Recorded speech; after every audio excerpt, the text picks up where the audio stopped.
bersikap anjali untuk menghormat guru agung. Arahang sama sambuddho bhagawa Buddhang bhagawantang abiwademi. Swakato bhagawata dhammo dhammang namasami. Supatipanno bhagavato sawaka sanggo sanggang namami. Ya, malam ini kita kembali membahas sutta. Kita akan membahas Pancaraja Sutta Samyutta Nikaya 3 nomor 12 yang akan dibahas oleh Pandita Muda Dwita Jorina Wijoyo. Selanjutnya saya silahkan kepada Ramani. Oh ya, selamat malam semuanya. Terpujilah Sang Buddha, Namo Buddhaya, dan semoga sejahtera untuk kita semua. Soti Hontu. Pada malam ini kita akan berdiskusi tentang bab 3 dari Majjhima Nikaya, yaitu Kosala Samyutta, yang mana ini adalah yang ke-12 ya, sutta ke-12, yaitu Pancaraja atau 5 raja. Nah, maaf ya Bu, tolong dibesarkan ya, saya kurang ini nih mata saya. Iya. Nah, sutta ini di sini ada di Sawati ya. Di Sawati. Nah, pada kesempatan ini ada 5 raja yang dipimpin oleh Raja Pasenadi ini sedang bersenang-senang ya, sedang bersenang-senang, biasa raja bersenang-senang, dan yang diperlengkapi memiliki 5 tali kesenangan indera. Ya, 5 tali kesenangan indera ini atau disebut juga dengan 5 utas kenikmatan indera. Di sini 5 raja ini tidak diidentifikasi namanya siapa-siapa ya. Mungkin ini raja kecil mungkin ya. Jadi ini dipimpinnya oleh Raja Pasenadi dari Kosala. Nah, yang dimaksud dengan 5 utas atau tali kesenangan indera ini adalah pertama yang merupakan objek dari indera. Yang pertama itu di sini salah satu raja menyatakan bahwa tali kesenangan indera bagi dia yang utama itu adalah bentuk atau rupa, yang mana dikenali rupa ini atau bentuk ini dikenali oleh mata atau caku. Lalu raja yang kedua yang mengatakan bahwa bagi dia itu tali kesenangan yang utama itu adalah suara-suara atau sada, yang mana ini adalah objek yang dikenali oleh telinga atau sota. Dan raja yang ketiga ini adalah kesenangan yang utama bagi dia, yaitu bau-bauan atau aroma atau ganda, yang mana aroma ini yang dikenali oleh hidung atau gana. Lalu raja yang keempat mengutamakan bahwa objek bagi dia yang utama itu rasa kecapan atau bahasa palingnya rasa, yang mana rasa kecapan ini atau objek ini yang dikenali oleh lidah atau jiwa. Lalu raja yang kelima ini mengatakan bahwa kenikmatan indera yang utama itu yaitu berupa sentuhan-sentuhan atau potaba, yang mana sentuhan-sentuhan ini dikenali oleh indera jasmani atau kaya. Semua ini objek rupa ini yang dikenali oleh mata masing-masing ini yang diharapkan, yang diinginkan, dan yang menyenangkan dan yang disukai. Kemudian objek-objek ini terhubung dengan kenikmatan dan merangsang nafsu atau raga. Ya, next.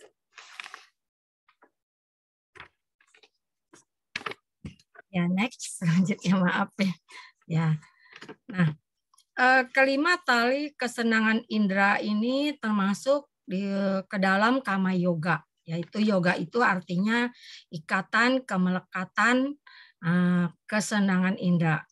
Yang mana kama yoga ini juga merupakan bagian dari 4 ikatan atau 4 yoga.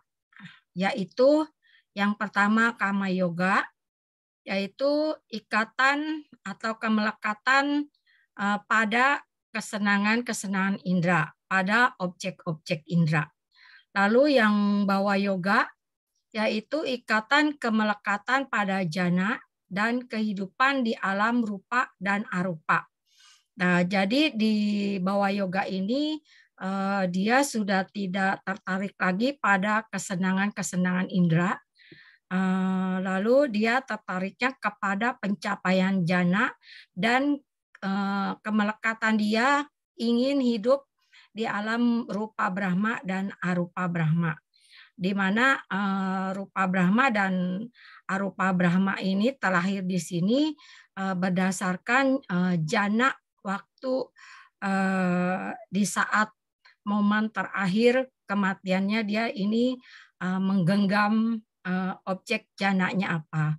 Jadi kalau objek jananya berupa objek dari rupa jana, maka ia pun setelah kematiannya dia terlahir kembali di alam rupa Brahma. Lalu yang di arupa Brahma, jika objek dari meditasi samatanya ini berupa akasana cayana, lalu winyana tayatana, lalu akincana yatana, dan newasanya nasanya yatana. Jadi alam arupa Brahma ini namanya sesuai dengan objek yang diambil pada waktu dia meditasi. Lalu yang ketiga itu Dita Yoga. Dita Yoga ini ikatan kemelekatan pada pandangan salah, di mana di dalam Brahma Jala Sutta itu ada 62 pandangan salah.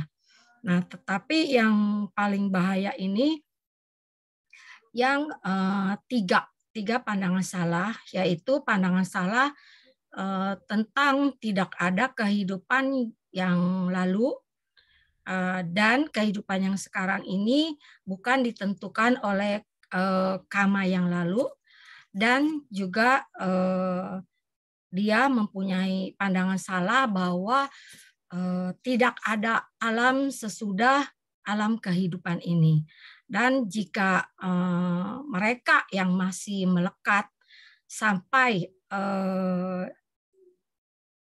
cuti citanya masih menggenggam pandangan salah yang tiga ini, yang namanya antarya kama, bukan, maksudnya Nicaditi ya, Nicaditi yang ini, maka ia di kehidupan sehari-harinya karena tidak ada alam berikut sesudah sekarang, maka dia pun cenderungnya berbuat yang buruk karena tidak ada yang namanya buah dari perbuatan buruk dan tidak ada yang namanya perbuatan buruk.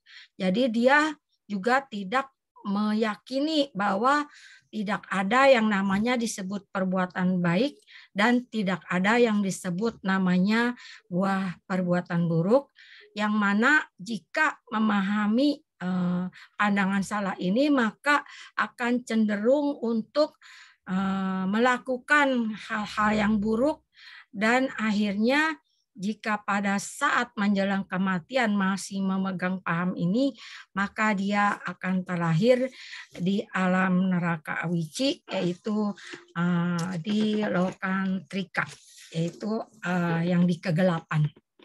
Lalu awija yoga, yaitu ikatan kemelekatan pada ketidaktahuan.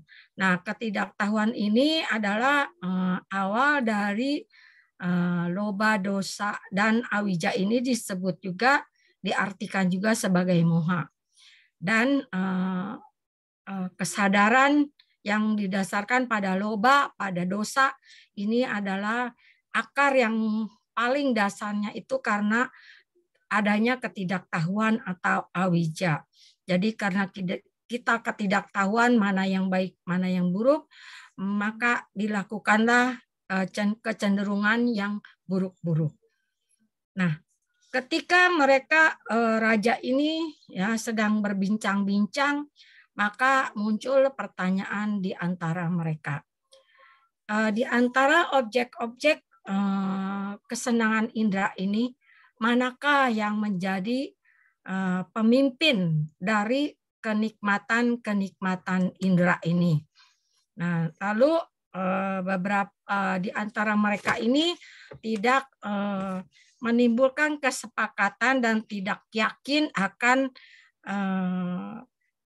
pendapat mereka masing-masing. Akhirnya beberapa di antara mereka juga ada yang berkata bahwa bentuk-bentuk adalah yang merupakan pemimpin dari kenikmatan indera. Lalu yang satu lagi mengatakan bahwa suara-suaralah yang merupakan pemimpin dari kenikmatan-kenikmatan indera. Dan yang lainnya, bau-bauan, rasa kecapan, dan sentuh-sentuhan adalah yang merupakan utama dari kesenangan indera ini. Jadi mereka masing-masing mengutamakan pendapat mereka masing-masing atau objek-objek indera yang mereka senangi. Jadi karena para raja tidak dapat saling meyakinkan satu sama lain, maka mereka pun dengan dipimpin oleh Raja Pasenadi mendatangi dan menghadap kepada Sang Bagawa. Setelah menghormat beliau dan duduk di satu sisi, Raja Pasenadi pun kemudian menyatakan melaporkan keseluruhan diskusi mereka kepada Sang Bagawa dan bertanya, apakah yang merupakan pemimpin dari kenikmatan indera ini Sang Bagawa? Lalu Sang Bagawa pun mengatakan, Baginda, aku mengatakan bahwa pemimpin di antara 5 utas tali kenikmatan ini ditentukan oleh apapun yang paling menyenangkan bagi orang-orang tersebut. Yaitu misalnya seseorang itu yang paling menyenangkan itu adalah bentuk-bentuk yang sama. Ya, lalu yang kedua ada yang mengatakan bahwa suara-suara yang sama. Lalu yang ketiga mengatakan bahwa bebauan lah, aroma lah yang sama. Dan yang raja keempat ini mengatakan bahwa cita rasa yang sama. Lalu yang kelima pun mengatakan bahwa objek-objek sentuhan lah yang sama. Yang sama yaitu yang menyenangkan bagi satu orang mungkin bisa tidak menyenangkan bagi orang lain. Misalnya bentuk-bentuk tertentu, misalnya seseorang sangat menyukai misalnya bentuk seperti kayak boneka gitu, ada yang sukanya yang Hello Kitty yang warnanya pink gitu. Kalau yang bukan Hello Kitty yang bukan pink dia tidak suka. Nah, lalu bila orang itu sudah senang dan pada objek yang dia utamakan itu dan sepenuhnya puas dengan masing-masing objek tertentu itu, baik itu objek rupa, objek suara, objek rasa, objek aroma, maupun objek-objek sentuhan, maka dia tidak lagi merindukan objek lain, baik itu yang lebih tinggi atau lebih indah daripada objek-objek tertentu tersebut. Maka baginya bahwa objek-objek masing-masing itulah yang utama. Baginya objek-objek itu tidak tertandingi. Jadi Sang Buddha menjelaskan seperti begitu. Jadi setiap orang tidak sama. Ya, jadi mungkin bagi yang suka makan, ya mungkin objek-objek kenikmatan itu yang rasa, ya rasa. Jadi rasa. Kadang-kadang kita pun seperti itu. Misalnya ada seseorang yang kalau misalnya contoh ya, kalau misalnya makan asinan, pengennya asinannya asinan yang beli di Kota Bogor. Ya, kalau bukan asinan yang di Kota Bogor, dia nggak mau. Bahkan anak kecil ya, itu orang besar yang sudah banyak pandangan-pandangannya masih suka melekat seperti itu. Nah, anak kecil pun kalau misalnya dia pengen apa ya, roti Papa Bun tuh ya, wangi tuh, dia kalau diberikan roti yang lain dia nggak mau. Pokoknya dia pengennya yang itu. Nah, jadi sudah di sini bukan tanha lagi, tetapi sudah apa, pencengkraman. Jadi sudah upadana ya. Jadi upadana. Nah, kalau yang ikatan-ikatan yang disebut tadi tali ya, tali atau ikatan ini itu dia karakteristiknya itu dia apa namanya, mengikat ya, terus dia setia pada hal tersebut dan akhirnya dia melekat. Diibaratkannya kalau di dalam Abhidhamma itu seperti sapi yang dipasangi kuk. Jadi kuk itu seperti kayu ya, kayu yang di leher, yang ditaruh di atas di leher kerbau atau di leher sapi. Maka si sapi itu akan menempel terus pada keretanya. Jadi itu dimisalkan begitu ya, bila kesenangan indera itu diibaratkan mengikat kemanapun. Jadi kalau bukan itu ia tidak mau. Nah, lalu itu sapi. Nah, lalu kita juga makhluk ini mirip ya, tapi terpasanginya bukan oleh kuk kayu seperti kerbau, tapi oleh kuk mesin kehidupan. Mesin kehidupan dan melekat pada diri kita dengan kuat. Melekat pada samsara. Jadi akibat dari 4 yoga yang tadi ini, yang mana kita tidak dapat terbebas dari mesin kehidupan, yaitu dari indera-indera ini, kesenangan indera, dan juga kita tidak bisa terbebas dari samsara. Dan kelima raja tadi mengemukakan masing-masing pendapatnya bahwa yang utama itu dari kesenangan indera itu adalah tidak lain objek indera yang mereka kemukakan. Jadi mereka berpendapat masing-masing itu sampai akhirnya dengan dipimpin Raja Pasenadi tadi menghadap kepada yang terberkahi Sang Bagawa. Lalu Sang Bagawa pun seperti yang tadi bahwa itu karena tergantung pada pendapat masing-masing ya. Jadi tidak sama satu sama orang. Jadi dalam hal ini Sang Buddha pun tidak mengatakan bahwa mana yang lebih utama, apakah bentuk-bentuk, apakah suara atau rasa atau aroma ataupun sentuhan-sentuhan. Nah, di sini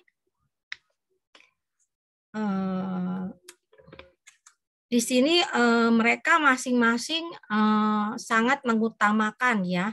Jadi seolah-olah di sini tidak ada lagi bentuk objek lain yang menyamainya, Jadi mereka sangat melekat sangat kuat, mencengkram ya, mereka mencengkram, menggenggam Jadi dimisalkan itu bagaikan seekor katak di mulut ular, maka si ular itu tidak akan melepaskan si katak itu untuk lepas dari mulutnya. Jadi seperti itulah penggambaran dalam Abhidhamma itu tentang upadana. Jadi di sini karena mereka sangat tercengkram, jadi ini bukan seperti tanha lagi, tapi sudah lebih dari tanha, yaitu upadana. Jadi kalau bukan itu tidak ada yang tidak mau, tidak ada yang menyamainya. Jadi kalau dimisalkan tanha itu seperti seorang pencuri itu yang mengendap-endap di kegelapan malam, mengawasi untuk mencuri sesuatu. Tetapi upadana ini bagaikan pencurian itu sudah dilakukan. Ya, jadi lebih upadana ini lebih berat daripada tanha. Jadi sudah mencengkram. Kalau bukan itu tidak mau. Ya. Lalu 5 utas tali kesenangan indera yang mencengkram 5 objek indera ini disebut kamu padana, yaitu dari kamu, dari kama dan upadana. Jadi digabungnya jadi kamu padana. Nah, kamu padana ini tidak lain adalah loba cetasika yang hadir di dalam 8 loba mula cita. Jadi upadana ini yaitu pencengkraman kemelekatan ini adalah faktor mental yang tidak baik, yang mana akarnya itu loba. Jadi ya loba. Dan 8 loba mula cita ini dibagi, yaitu ada 8, yaitu 2 merupakan yang 4 ini merupakan yang disertai dengan perasaan senang, somanasa ya. Somanasa sahagatang disertai perasaan senang, lalu ditigata sampayutang yang disertai dengan pandangan salah, ditigata sampayutang.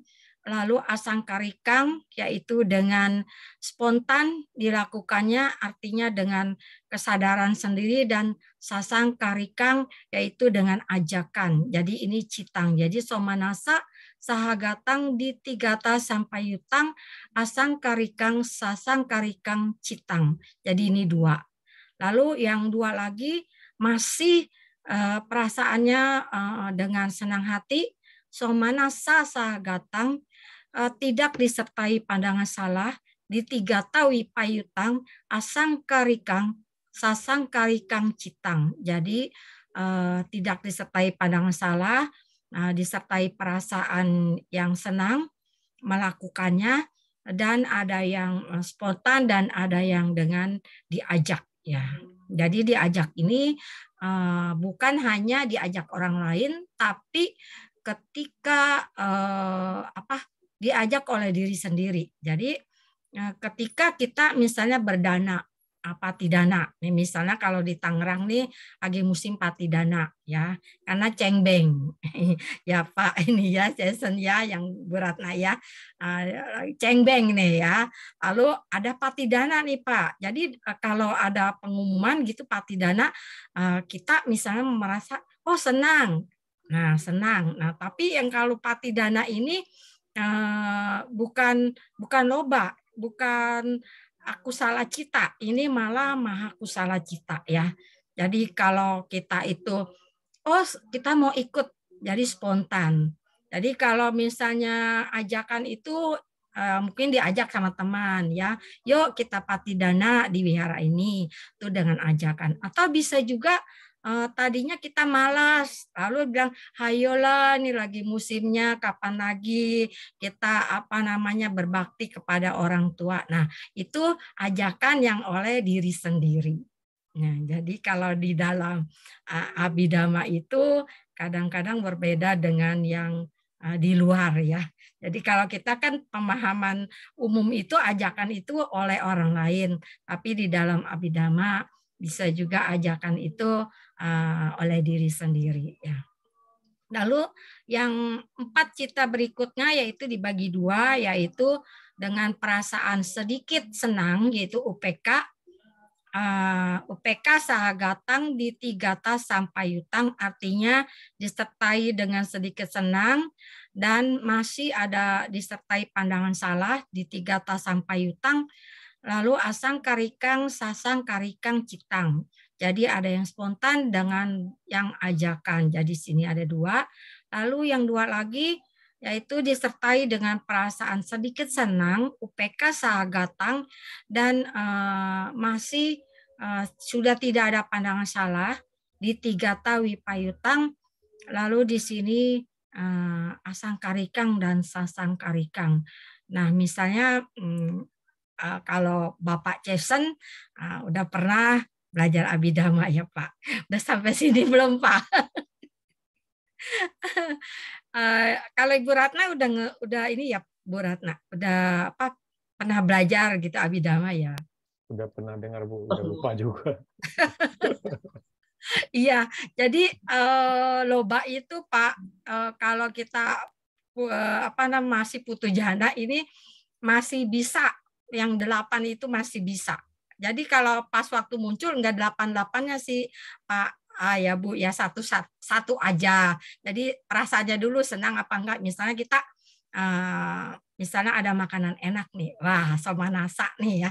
Nah, terus kita misalnya ngambilnya enggak kira-kira nih, jadi dia di tigata sampai yutang, jadi masih ada pandangan salah. Yang penting puas gitu ya. Nah lalu misalnya kita enggak diajak pengen inisiatif sendirilah ngambil banyak, misalnya seperti di pesta gitu ya. Kadang-kadang kan makanannya itu lebih karena perutnya itu terbatas. Nah itu dia somanasa sahagatang di tigata sampai yutang asangkarikang. Jadi itu yang putu jana. Tapi kalau yang sotapana ini dia masih ada loba mula citanya, tapi sudah tidak disertai pandangan salah. Jadi dia yang wipayutang, bisa somanasa, bisa UPK. Jadi begitu ya. Ini mah sedikit saja, bukan berarti saya mau menerangkan Abhidhamma, bukan ya Bapak Jason, Bapak Jason pusing lagi ya. Saya nggak bisa ngobatinnya jauh Bu Ratna. Oke, kita selanjutnya ya. Nah, lalu di sini di dalam kita jadi ke suta yang lainnya ya, jadi biar melengkapi gitu ya. Nah di dalam Majjhima Nikaya 54 yaitu di Potalya Sutta, yaitu di mana Majjhima Nikaya ini juga ada 3 bagian. Nah ini ada di bagian ke-1. Lalu di sini di poinnya 364 sampai 366 ya. Jadi kesendangan indrawi ini merupakan apa ya ini ya? Saya maaf ya, saya ini dulu ya. Merupakan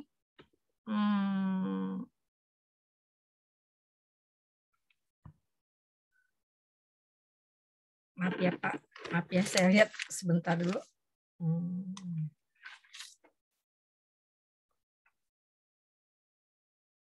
Perangkap. Jadi perangkap ya kesenangan indrawi ini ya. Jadi di Majjhima Nikaya ini kesenangan indrawi itu diibaratkan kerangka. Ada sih kepanjangannya, cuma saya singkat aja ya karena kita bukan membahas Majjhima Nikaya ya. Diibaratkan kerangka, sepotong daging atau obor jerami.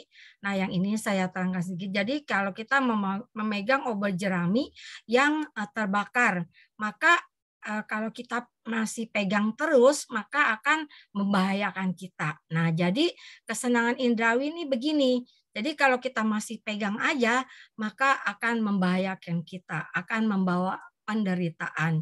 Makanya obor jerami ini pun harus dilepas, agar harus dilepas kesenangan indra ini harus dilepas agar kita tidak menderita.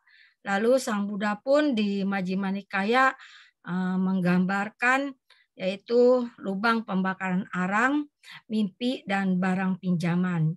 Jadi barang pinjaman ini diibaratkan seseorang ini kadang-kadang ada ya meminjam perhiasan saudaranya ya. Nah, terus barang pinjaman ini perhiasan dipakai ke pasar ceritanya. Nah, di pasar terlihat sama yang meminjamkan barang tersebut, maka si peminjam ini diharuskan untuk diambil. Jadi makanya barang pinjaman kesenangan indrawi ini juga barang pinjaman ya, jadi harus dilepaskan, kalau tidak kita akan membawa penderitaan. Kemudian Sang Bhagawa berkata, kesenangan indrawi ini menimbulkan banyak penderitaan, banyak menimbulkan keputusasaan, dan bahayanya dari kesenangan indrawi ini lebih banyak lagi. Biasanya kalau kita kesenangan indrawi ini menggenggam ini, contohnya kalau orang pada saat menjelang kematian dia masih melekat kepada sanak saudaranya atau kepada keluarganya, maka ketika kesadaran meninggal itu datang, maka objek inilah yang disertai dengan kemelekatan yang menjadi objek dari kesadaran meninggal, lalu kesadaran penyambung kelahiran kembali, dan kesadaran di kehidupan barunya, yaitu karena pada saat diambil oleh cuti kita oleh kesadaran meninggal ini, dia melekat pada sanak keluarganya, dan ketika terakhir kembali dengan sama dengan objek pada saat menjelang kematian, dan dia terakhir di alam peta para datu pajiwika. Jadi makanya Sang Buddha mengatakan bahwa bahayanya daripada itu lebih banyak lagi. Jadi di sini ada abidamanya sedikit ya Pak, nggak apa-apa ya Pak Jason. Jadi maksudnya biar jelas gitu mengapa loba kemelekatan ini harus dilepas ya. Jadi kalau kemelekatan kepada sanak keluarga mungkin ini objeknya rupa ya, rupa nggak mau berpisah gitu ya. Nah, lalu maka sebaiknya setelah melihat seperti itu, maksudnya setelah melihat kenyataan, mengerti sebagaimana adanya, maka dengan kebijaksanaan, kita melihatnya dengan kebijaksanaan, dengan pengetahuan Dhamma, dengan juga mengerti pemahaman tentang Kama, maka sebaiknya kita mengembangkan ketenangan seimbangan yang manunggal. Jadi dimaksud di sini yaitu untuk mengikis objek-objek indera, untuk mengikis kesenangan indera ini. Selain di Sang Buddha mengajarkan, selain kita harus melatih sila, juga kita harus ketenangan seimbang ini meditasi.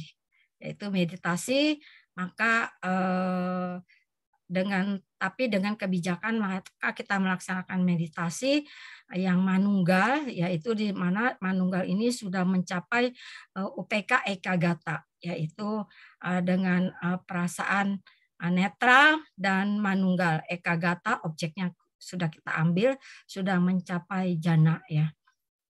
Maka kalau kemelekatan terhadap hal-hal yang objek-objek indera ini atau hal-hal jasmani, jadi berupa rupa itu yang bisa kita amati, rupa, aroma ya, rasa, lalu sentuhan-sentuhan itu kan bersifat jasmani.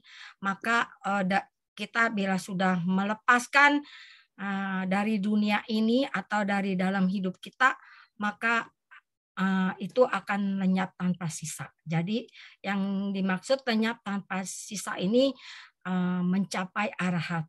Ya, mencapai arahat, maka sudah kemelekatan bukan hanya kemelekatan terhadap kesenangan indera, termasuk tadi kemelekatan tentang bawa yoga, diti yoga, ya Pak, awija yoga juga sudah dilepaskan. Inilah arahat tanpa sisa. Tapi kalau kita di rupa Brahma, arupa Brahma, ini apa namanya,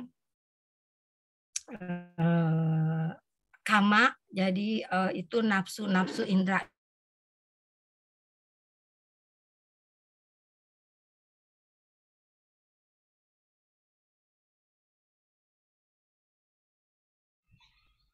Terputus ya. Maka kotoran-kotorannya itu mengendap. Tapi kotoran-kotorannya ini tidak hilang. Bila kita kena dan di kehidupan sehari-hari, maka itu kotoran akan timbul lagi, muncul lagi. Beda dengan kalau sudah mencapai arahata, baratkan Vipassana itu adalah seperti di akuarium itu mesinnya, mesin penyedot kotoran batinnya. Jadi walaupun ikan itu bergerak, maka kotoran batinnya itu tidak timbul lagi, tidak muncul lagi kotoran batin. Jadi sudah hilang, sudah dicabut. Gitu. Jadi kalau sudah dicabut, kalau udah mencapai pala, itu dia terus saja sepanjang hidupnya dia sudah dapat palanya, buahnya. Tapi kalau di dalam jana itu pada saat jana aja, sesudahnya bisa muncul lagi. Ya, jadi kalau jana itu kalau mau meditasi itu kita ngulang lagi. Enggak selamanya di luar jana kita dapat, tidak. Tapi kalau pala, walaupun kita sudah keluar dari itu, tetap pala itu tetap kita dapat. Jadi kita nggak usah ngulang ke maga lagi, kalau pala tetap pala dapat. Ya. Jadi ini yang dimaksud akhirnya adalah kita harus melepaskan kemelekatan terhadap objek-objek indera. Nah, lalu di sini ya, pada saat itu umat awam bernama Canda Nanggalika. Canda Nanggalika, jadi N-nya di sini ada titik, jadi kita bacanya ang ya.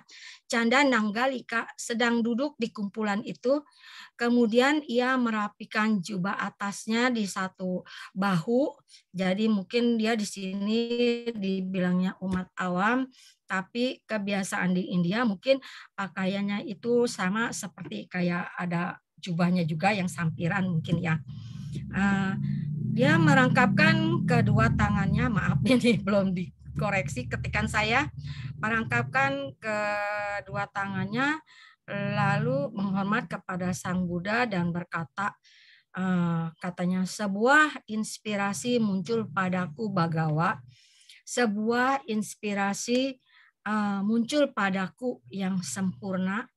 Jadi Sang Buddha itu disebutnya Bagawa, yang terberkahi, yang sempurna, ya, disebut juga Sang Tathagata, banyak ya. Bahwa Sang Buddha ini menjadi inspirasi. Setelah melihat, maka inspirasi muncul padaku. Lalu Sang Bagawa berkata, ungkapkanlah inspirasimu, Canda Nanggalika. Nah, di sini Canda Nanggalika ini kalau kita menurut komentarnya ini nama ini tidak dijumpai di suta-suta yang lainnya, ya. Nah, tidak dijumpai di suta-suta yang lainnya ya. Jadi hanya di Samyutta Nikaya ini. Kemudian Canda Nanggalika di hadapan Sang Bagawa memuji beliau, yaitu memuji Sang Bagawa dengan syair yang pantas. Jadi yang syair yaitu bagaikan teratai merah koka nada yang harum baunya, mekar di pagi hari, harumnya tak henti. Pandanglah Anggirasa, yang bersinar bagaikan matahari bercahaya di langit. Nah, di sini setelah melihat timbul kekaguman ya. Jadi Sang Buddha ini diibaratkan sebagai teratai merah kokanada, di mana di sini dinyatakan bahwa teratai merah ini sangat harum baunya. Ketika pagi hari mekar, ketika matahari muncul dia mulai mekar, itu mulai harumnya tidak hilang-hilang ya, sampai dia menguncup lagi tidak hilang-hilang. Jadi harumnya tak henti. Di sini maksudnya biasa kalau di syair ini suka bentuk syair-syair ya. Jadi harum di sini selain memang Sang Buddha ini tubuhnya memancarkan keharuman ya, dan kamarnya di Wihara Jetawana pun ada yang namanya kuti harum.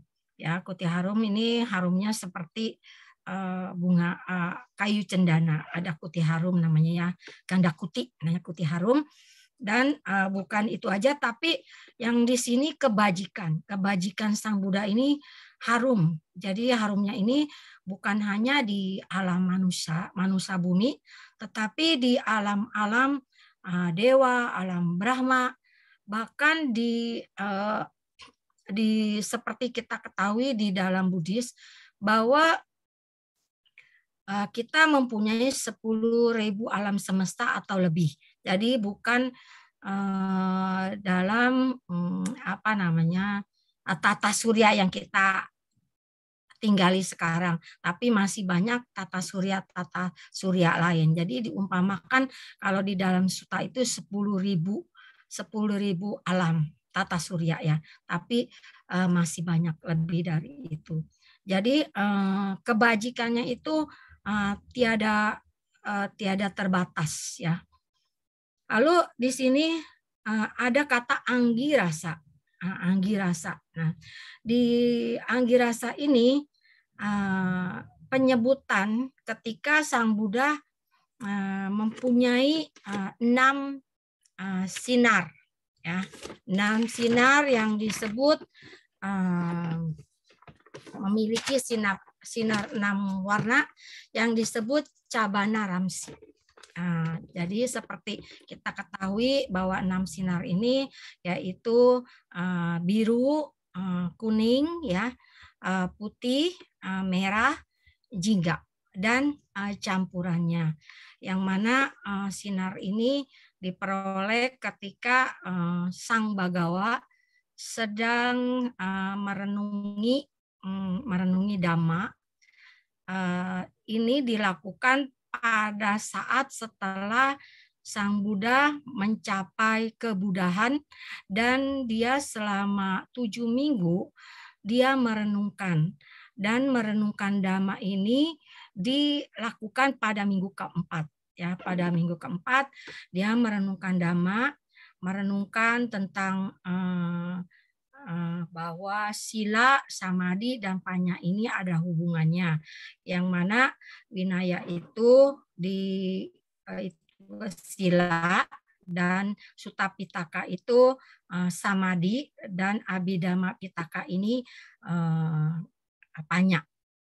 Kemudian ketika Sang Buddha merenungkan tentang 6 abhidhamma yang sebelumnya, maka kemahatahuannya yang sangat luas dan perenungan dhammanya itu terbatas, maka sinarnya ini tidak muncul karena kemahatahuannya lebih luas daripada yang dia renungkan. Lalu ketika Sang Buddha mulai merenungkan patana ini kalau di Abhidhamma ini yang paling susah ya Pak Jason ya, tadi seperti saya yang kemukakan. Ini di sini dibuktikan nih, ketika Sang Buddha merenungkan patana ini dengan metode yang tidak terbatas, maka kemahatahuannya ini memunculkan cahaya, memunculkan sinar, ya, mulai memunculkan sinar kecemerlangannya yang memancar dari seluruh tubuh Buddha hingga memancarkan ya sebesar rumah atau sebesar gunung yang memancar ke segenap alam semesta, dan cahayanya saat ini ya juga masih ada, masih bergerak menuju alam semesta yang tidak terhitung banyaknya ini, ya, dalam bentuk rantai-rantai zat yang bersuhu atau utuja rupanya masih ada saat ini, Pak. Ya, jadi bergerak bebas di alam semesta, bukan di satu alam semesta, tapi di banyak alam semesta. Yang mana 6 cabana ramsi ini, yaitu cahaya biru. Cahaya biru ini dikeluarkan keluar dari rambut dan pupil matanya. Cahaya biru ini keluar dari rambut dan pupil matanya. Lalu cahaya kuning keemasan. Jadi kalau kita lihat lilin ya itu kuning-kuning biasa ya. Tapi di sini kuning dan keemasan itu dari kulitnya. Terpancar dari kulitnya.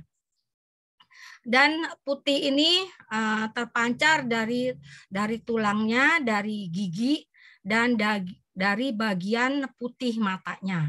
Kemudian warna sinar merah ini memancar dari daging dan darahnya. Kemudian di sini dari bagian-bagian tubuh yang lainnya muncul sinar terang dan gelap atau disebut juga magenta. Ini adalah campuran dari warna hitam, merah, dan biru. Mungkin kalau di dalam merah dan biru ini dicampur jadi ungu, ya, mungkin ditambah hitam, mungkin ungunya ungu yang gelap, ya, jadi disebutnya magenta. Nah, magenta ini muncul dari bagian-bagian tubuh yang lainnya. Jadi makanya Sang Bagawa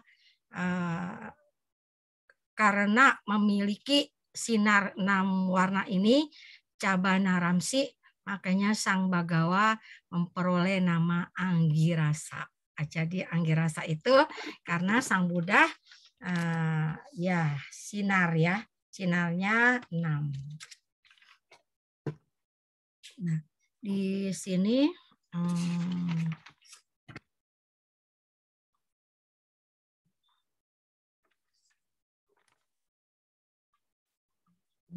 jadi ketika dia merenungkan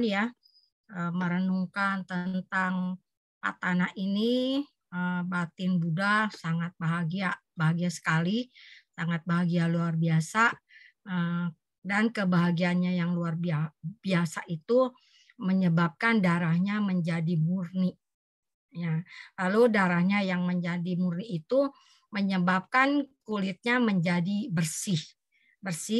Nah, makanya kalau kita lihat dari cerita-cerita Buddha, walaupun misalnya para temannya yang akhirnya menjadi 5 petapa itu, ketika Sang Buddha baru mencapai kebudahan, dia mencuci kakinya, padahal kaki Buddha itu tidak kotor, ya, tidak kotor. Tapi ya itu kan wujud penghormatannya. Tidak kotornya karena dia sudah mempunyai kulit yang menjadi bersih, dan kulit yang menjadi bersih ini menyebabkan menimbulkan cahaya, ya, menimbulkan cahaya. Jadi di sini jelas prosesnya bahwa sesuatu itu bukan datang tiba-tiba, bukan diberikan oleh siapa, tetapi oleh proses, ya, oleh proses kemahatauan dan kemahasucian dari guru Buddha kita. Nah, kemudian 5 raja itu pun memberikan 5 jubah luar biasa pada Canda Nanggalika. Ya, itu mungkin dia juga terkagum, ya, dia mendapat mengatakan inspirasi tentang Sang Bagawa ini, dan pujiannya ini mungkin atau membuat kagum si 5 raja ini. Akhirnya 5 raja ini memberikan 5 jubah luarnya kepada Canda Nanggalika. Kemudian oleh Canda Nanggalika dipersembahkan 5 jubah luar itu kepada Sang Bagawa. Jadi sutanya sampai di sini. Kata-kata terakhirnya sampai di sini. Ya, apa ada yang mau ditanyakan atau apalah gitu ya. Ya, terima kasih Ramani untuk penjelasannya. Kepada Bapak dan Ibu, apabila ada yang ingin bertanya, saya silakan. Bisa resen atau bisa juga chat di kolom chat.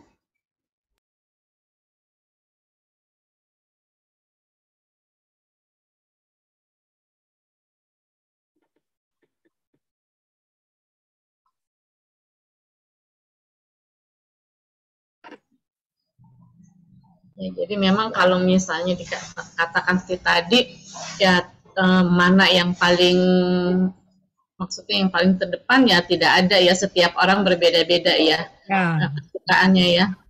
Ada yang suka jalan-jalan, tentunya mungkin dari cek kata itu ya. Ya, betul. Yang suka makan dari pengetahuan ya, jadi yang dengerin musik gitu ya.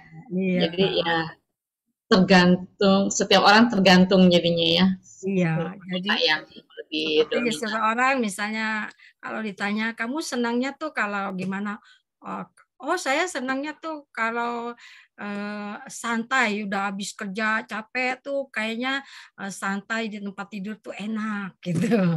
Lalu ada yang suka apa, misalnya yang suka nyanyi, saya kalau suka nyanyi senang gitu. Jadi di sini pun Sang Buddha tidak mengatakan yang mana, jadi tergantung. Setiap orang berbeda. Ya, cuma dari sini sutanya sepertinya cuma mengatakan itu saja, makanya di sini saya tambahin sama yang dari Majjhima Nikaya.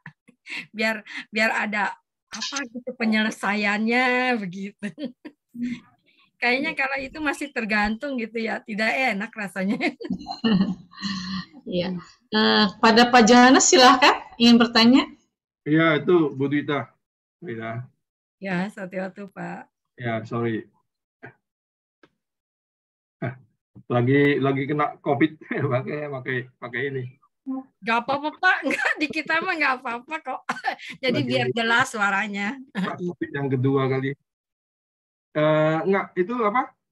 Yang tadi kan ada tiga yang lain ya, yang selain kama yoga itu ada 3 lagi ya. Itu berhubungan dengan pikirannya. Yang tadi slide-nya yang pertama apa ya, yang Bawa yoga, Dita yoga, sama Awija yoga. Itu ketiga-tiga ini berhubungan dengan pikirannya berarti ya? Yang mana Pak? Bhava yoga, Dita yoga, Awija yoga. Iya, kalau Bawa yoga itu memang jana ya. Jana itu kan di pintu batin, bukan pintu jasmani ya. Nah, lalu Dita yoga itu kan pandangan. Pandangan itu dengan konsep kita. Jadi konsep itu juga merupakan objek dari pintu pikiran, Pak. Nah, jadi kalau Awija yoga itu juga berhubungan dengan istilahnya pandangan benar sama diti ya, sama. Jadi Awija ini juga berupa apa sih cara memandang sesuatu itu. Jadi ini berhubungan juga dengan pikiran, Pak. Jadi kalau kama yoga itu memang kama yoga itu indra. Kama itu yoga, kama itu indra. Ya, berarti kan kita kan dibilang ada 6 ya, 6 indera ya, 5 indera yang itu dan satu lagi kan pikiran ya. Iya, kalau di umum panca indera itu kan 5, ya 5. Jadi kan fungsi dari indera itu artinya melindungi kita dari bahaya. Ya, dan 5 panca indera misalnya kita punya tubuh, punya kulit, jadi kita tahu kalau api itu panas maka kita itu sense-nya. Jadi oh ini panas maka kita tarik dan melindungi kita dari bahaya. Jadi juga kita kalau punya ini ya mendengar suara itu sota ya. Kalau kita terdengar suara misalnya oh ini ada suara anjing galak. Nah, buru-buru kan kita menyelamatkan diri. Jadi itu sebenarnya untuk melindungi kita dari bahaya. Nah, kalau di dalam Buddhis ada satu lagi yaitu pikiran. Ya, mano. Nah, ini juga melindungi kita dari bahaya. Misalnya kita melihat orang misalnya marah atau orang diam nih. Nah, tapi mikir nih kenapa diam ya? Katanya, oh kayaknya nih berbahaya, kita harus hati-hati. Nah, itu dia pikiran, Pak. Jadi pikiran itu juga melindungi kita dari bahaya, makanya disebut juga salayatana. Ya. Salayatana 6 kan berarti. Ya, jadi 6. Kalau kita salayatana itu dasar itu tempat objek di situ ada 6 berlandasnya. Jadi bukan panca indera aja yang 5 tapi 6. Ya, kalau saya lihat nih tadi kan ada 4 yoga ini ya, 4 ikatan ini ya. Ya. Kalau yang kama yoga ini berhubungan dengan 5 indera. Ya. Yang 2, 3, 4 ini kayaknya berhubungan dengan indera pikiran ini. Iya, dengan mano, Pak, dengan pikiran. Kan? Iya, mano. Justru ini yang susah ya sebenarnya, itu yang lebih halus ya. Makanya kalau misalnya yang arahat baru bisa ini ya, lepas dari ini yang ketiga ini ya. Kalau kama yoga aja berarti kan belum ini ya, belum arahat ya. Belum, Pak. yang itu juga bawa yoga belum, Pak. Itu bawa yoga itu bawa yoga itu dihancurkannya juga oleh seorang arahat. Karena seorang anagami aja itu bisa terlahir di alam sudawasa bumi. Jadi kalau arahat itu sudah semuanya 10 belenggu itu termasuk yang tadi bawa yoga. Di mana bawa yoga itu kalau di dalam belenggu itu merupakan rupa raga samyojana dan arupa roga samyojana. Jadi itu memang dihancurkannya oleh arahat. Oke. Terima kasih, Bu. Terima kasih, Pak, atas pertanyaannya. Ya, terima kasih untuk penjelasannya, Ramani. Mungkin ada pertanyaan lagi dari yang lain, silakan.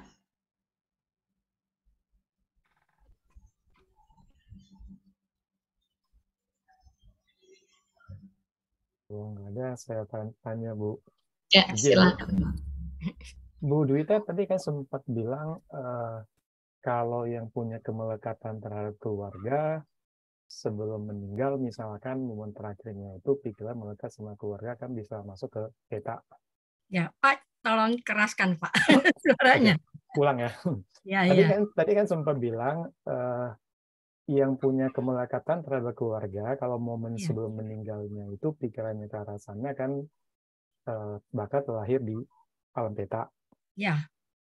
Nah, bagaimana kita sebagai pihak yang berkeluarga, misalkan kita pada posisi begitu, punya anak, punya istri, misalkan masih kecil gitu, bagaimana kita sanggup bisa melepas, wah, nggak apa-apa dan mereka punya karma masing-masing. Ya, makasih, Bu. Iya. Memang begini, Pak. Saya juga pernah mengalami ya. Maksudnya saya tuh belajar di Abhidhamma ya. Di Abhidhamma memang ada namanya marana sanyawiti, yaitu proses pikiran sebelum meninggal ya. Artinya pada detik terakhir lah sebelum kesadaran meninggal itu datang pada kita. Di situ saya juga belajar. Lalu saya pun ngalamin dalam kehidupan ini, saya pun masih punya anak wanita ya. Jadi misalnya bagaimana nih kalau kita hitung-hitungan, maka yang tua itu yang lebih dulu meninggalnya daripada yang muda, ya kan Pak? Nah terus saya bilang, aduh gimana ya, ibaratnya begini ya, biar katanya sejelek-jeleknya saya gitu ya. Kan kita sudah merintis berbuat kebajikan ya.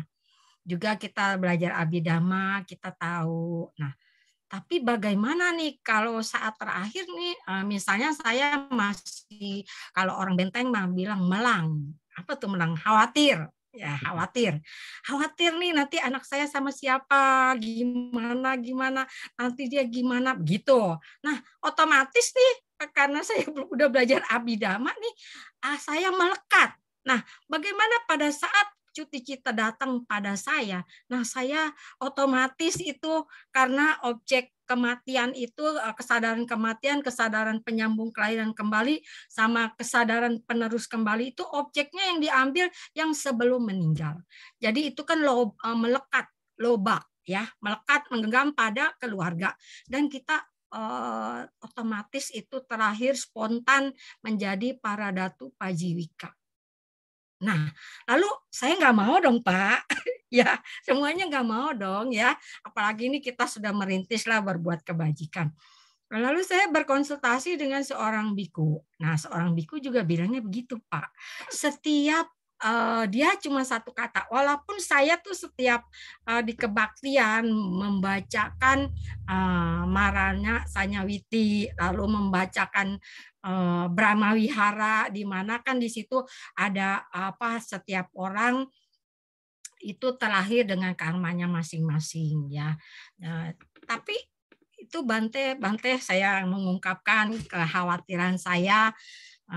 Terus kata Bante, setiap orang mempunyai karmanya masing-masing. Cuma begitu aja Pak jawabnya. Iya, tapi itu ketika saya dibaca di buku, ketika Bante ngomong, itu kan sama. Tapi ketika Bante ngomong, itu saya langsung serap, langsung terbuka, langsung kayaknya lega. Begitu Pak. Jadi ketika mendengar itu, ya udahlah, saya lepas gitu. Yang mudah-mudahan kalau pada saat itu memang keluarga yang masih hidup itu harus mengkondisikan. Jadi kalau ada yang tentu aja mau berpisah itu tentu aja kan namanya masih putu jana, nangis dong Pak ya. Apalagi nih, waduh detik-detik nih kayaknya udah gelagat-gelagatnya nih mau nih ya. Tentu nangis. Nah nangisnya itu jangan dekat-dekat deh Pak, ngumpet biar jangan kedengeran suaranya. Jadi yang hidup-hidup ini tidak mengkondisikan. Jadi dikondisikannya misalnya kan kita pada saat kesadaran menjelang kematian itu kan kesadaran kita lemah Pak, lemah. Ya, jadi itu ibaratnya kalau di Abhidhamma itu Jawana nggak ada Tadaramana lah, ibaratnya nggak ada pencatatan lemah, jadi harus dibantu. Misalnya kalau yang sudah terlatih dalam meditasi sih enak Pak. Nah yang belumnya ini kan kita kan ibaratnya masih males lah meditasi ya.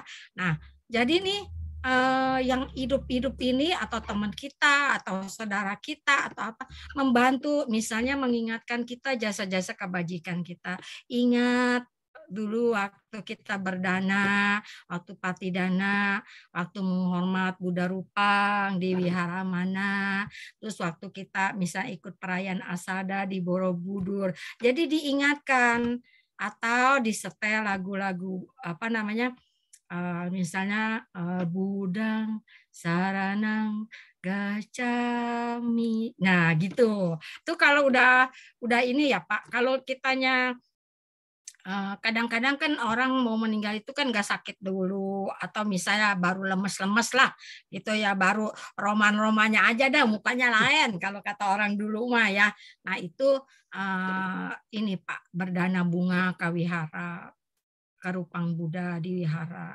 Nah itu untuk karena Pemberian bunga itu adalah pemberian daripada makanan apa itu, pemberian bunga itu yang tertinggi, Pak, penghormatan yang tertinggi. Jadi dikondisikan hal-hal yang baik. Atau juga bisa dibimbing dengan meditasi. Misalnya mengucapkan sifat-sifat mulia Buddha, misalnya arahang, arahang, arahang. Gitu.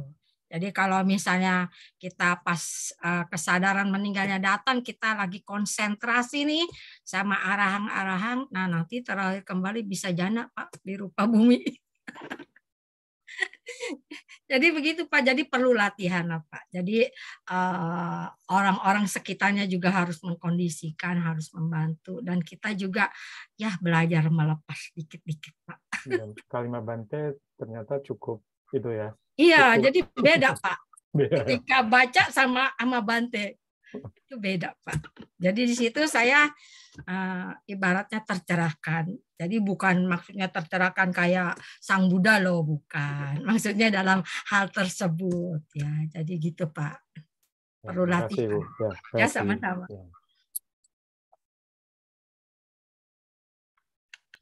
Ya, terima kasih untuk jawabannya. Mungkin ada pertanyaan lagi dari Bapak atau Ibu yang lain? Silakan.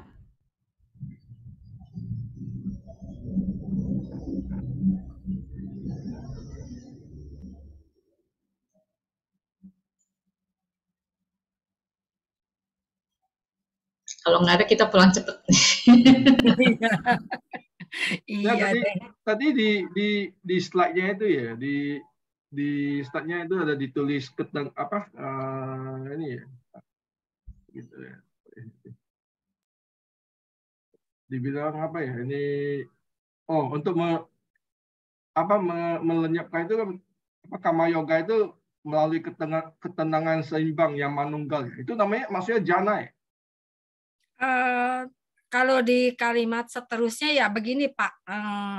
Kalau untuk menghilangkan harus pakai vipassana. Oh, oke. Okay. Ya, vipassana. Kalau misalnya jana itu kan samanta ya. Jadi samanta itu seperti tadi saya umpamakan di akuarium. Nah, kita itu seperti ikan. Nah, pada saat kita jana diam, nah itu kotoran-kotorannya itu kan mengendap. Ya. Tapi ketika kita bergerak lagi, artinya ketika kita keluar dari jana, mungkin ya 1 menit, 2 menit masih tenang ya. Mungkin kalau yang baru jananya baru sedikit mah ya semenit, ntar kita keluar dari jana udah muncul lagi tuh, muncul lagi itu yang ibaratnya ya itulah ya kekotoran batinnya itu muncul lagi. Jadi kalau jananya pakai yang itu cuma mengenapkan, tapi kalau untuk hilang itu sama sekali itu pakai vipassana. Jadi kalau udah kita mencapai pala, misalnya sotapati pala, maka selamanya kita mendapatkan sotapati pala. Gitu. Tapi kalau jana beda, Pak. Kita harus mengulang dari awal lagi. Karena jana kan biasanya meditasi duduk aja kan. Kalau di dalam kehidupan sehari-hari bisa jana juga, nggak bisa kan? Kalau misalnya kita banyak aktivitas. Kalau ini Pak, tergantung keahliannya ya. Jadi kalau meditasi itu kan bukan hanya duduk, bisa berdiri, bisa berjalan, bisa berbaring, dan kalau di cerita kehidupan Sang Buddha bahkan ketika misalnya itu ya, ketika misalnya Kondanya waktu pembabaran Dhammacakkappavattana Sutta belum habis, itu dia sudah mencapai Sotapanna. Jadi ketika mendengarkan itu bisa. Jadi tergantung daripada pribadinya masing-masing. Dan kalau misalnya Kondanya itu baru mendengar Dhammacakkappavattana Sutta aja, belum selesai sudah mencapai Sotapanna, itu bukan keajaiban, Pak. Karena itu sudah ada dari kama-kama yang lalu, dia sudah memupuk. Sudah memupuk gitu, Pak. Iya. Oke.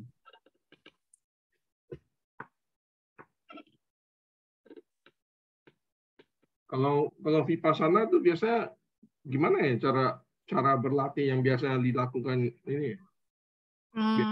Kalau saya sih bukan ahlinya, tapi saya berusaha jawab ya. Jadi vipassana itu begini Pak, kan kadang-kadang ada yang berpendapat samanta dulu baru vipassana. Tapi ada juga bisa yang campur Pak, yang campur. Jadi kalau misalnya yang samata dulu baru vipassana, jadi sebenarnya samata itu untuk penguatan aja, konsentrasi. Jadi ketika dia mencapai, kalau saya yang dengar dari Bhikkhu Nanukamsa, jadi ketika dia belum mencapai jana, baru misalnya baru mendapat cahaya, cahayanya itu udah kuat, dia keluar. Atau mencapai jana sebentar terus keluar Pak. Lalu dia mengamati objek vipassana. Jadi objek vipassana bisa aja itu napas masuk, napas keluar, tapi dipahami sebagai anicca, dukkha, anatta. Jadi objek nibbana itu anicca, dukkha, anatta. Nah itu vipassana. Jadi objeknya bisa berjalan, bisa apa gitu. Pokoknya vipassana itu bukan duduk aja. Kalau objek samata itu kan objeknya satu. Jadi kalau misalnya napas, kalau misalnya mengamati kaki.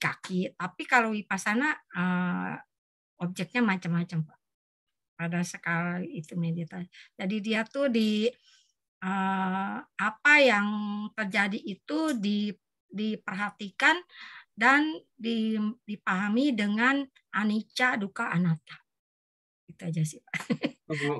Kalau gitu berarti dalam kehidupan sehari-hari kan selama kita bisa melihat sifat-sifat ini dalam fenomena-fenomena kehidupan sehari-hari berarti juga vipassana dong ya? Bisa. Karena kita selalu bisa melihat apa fenomena-fenomena yang kita alami. Muncul, lenyap. Bisa memahaminya sebagai anicca, sebagai anatta, dan artinya ya dukkha. Iya.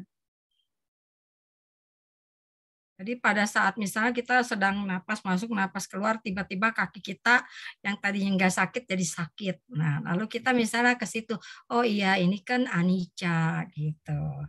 Nah, dan anicca itu menimbulkan dukkha gitu, dan bahwa ini tidak ada yang tetap, jadi anatta gitu.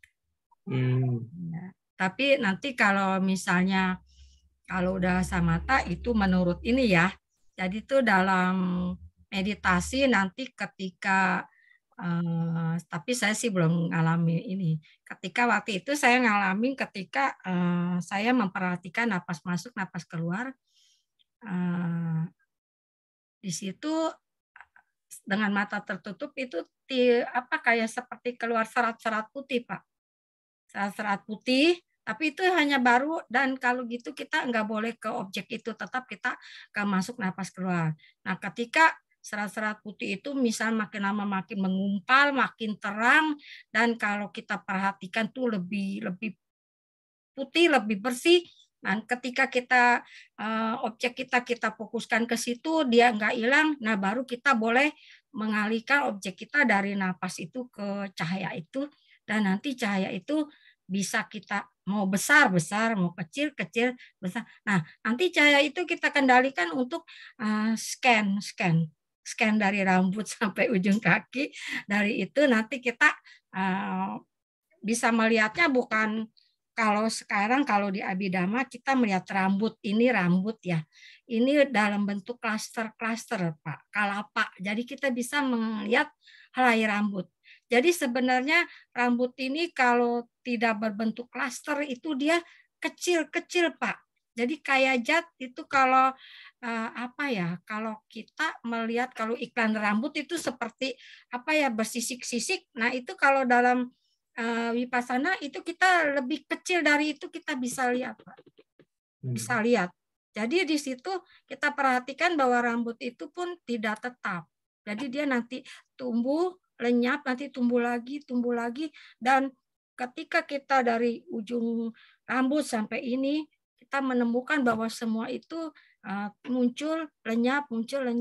Jadi di situ baru kita melihat yang sakaya diti, bahwa diri itu tidak ada.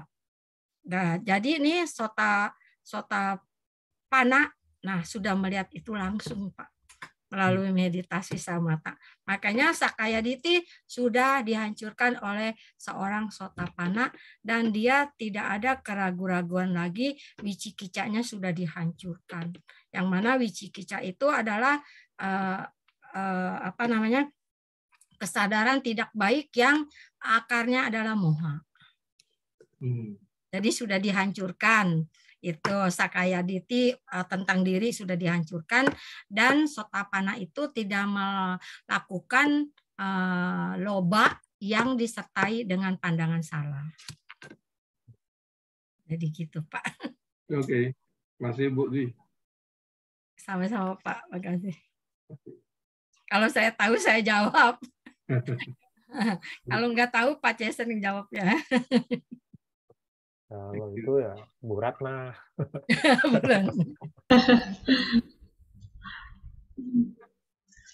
Ada lagi pertanyaan? Silakan.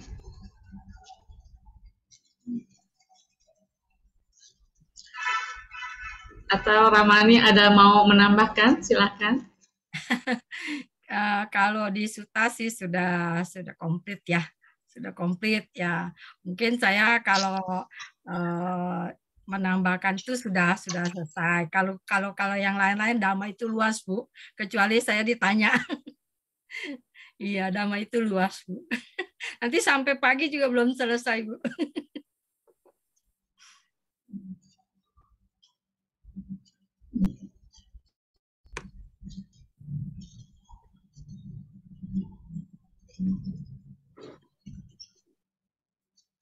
Ya, mungkin tidak ada pertanyaan lagi, bisa kita tutup kali ya.